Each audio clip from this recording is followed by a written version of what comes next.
Hello, this is Di's Readings and Chats. Thank you for joining me. Today, I will be reading a storybook called Mrs. Peter Rabbit. It's part of the BURGESS Bedtime book series.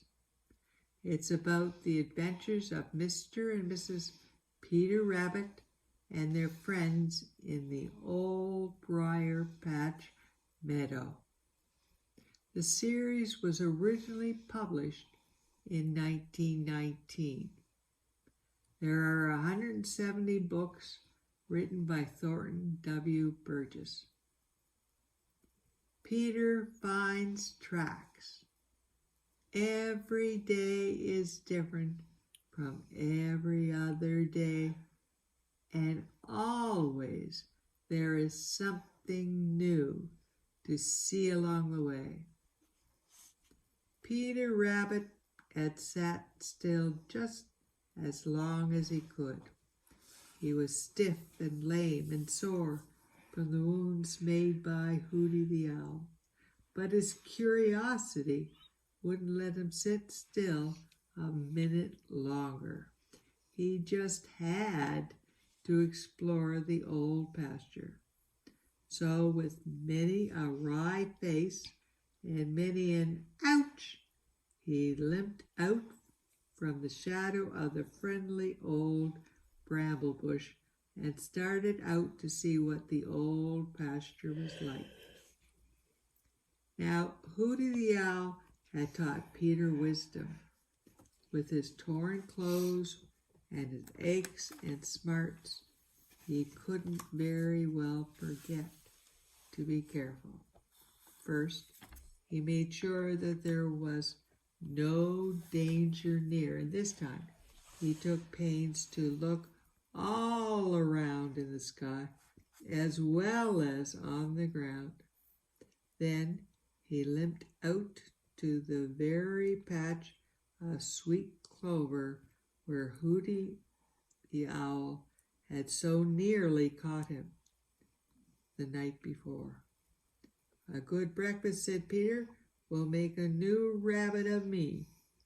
You know, Peter thinks a great deal of his stomach. So he began to eat as fast as he could, stopping every other mouthful to look around and listen.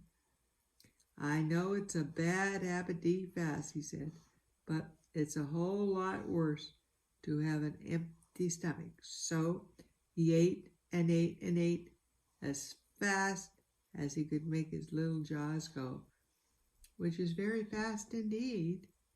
When Peter's stomach was stuffed full, he gave a great sigh of relief and limped back to the friendly old bramble bush to rest. But he couldn't sit still long, for he just had to find out all about the old pasture. So pretty soon he started out to explore. Such a wonderful place as it seemed to Peter. There were clumps of bushes with little open spaces between, just the nicest kind of playgrounds. Then there were funny spreading prickly juniper trees, which made the very safest places to crawl out of harm's way and to hide. Everywhere were paths made by crows and cows. Very wonderful they seemed to Peter, who had never seen any paths like them before. He liked to follow them because they led to all kinds of queer places. Sometimes he would come to places where tall trees made him think of the green forest, only there were never more than a few trees together. Once he found an old tumble-down stone wall all covered with vines. And he shouted right out with delight, "It's a regular castle!" cried Peter, and he knew that there he would be safe from everyone but Shadow the Weasel. But he never was wholly safe from Shadow the Weasel wherever, anywhere, so he didn't let that thought worry him. By and by he came to a wet place called a swamp. The ground was soft and there were little pools of water. Great ferns grew here, just as they did along the bank of the Laughing Brook, only more of them. There were pretty birch trees and wild cherry trees.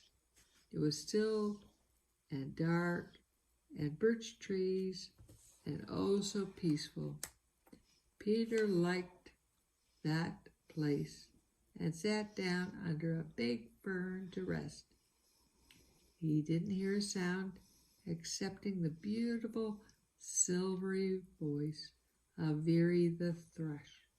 Listening to it, Peter fell asleep, for he was very tired. By and by Peter awoke. For a minute he couldn't think where he was. Then he remembered. But for a long time he sat perfectly still, thinking of his adventures and wondering if he would be missed down on the green meadows. Then, all of a sudden, Peter saw something that made him sit up so suddenly that he cried, "Out!" for he had forgotten all about how stiff and sore he was. What do you think Peter saw?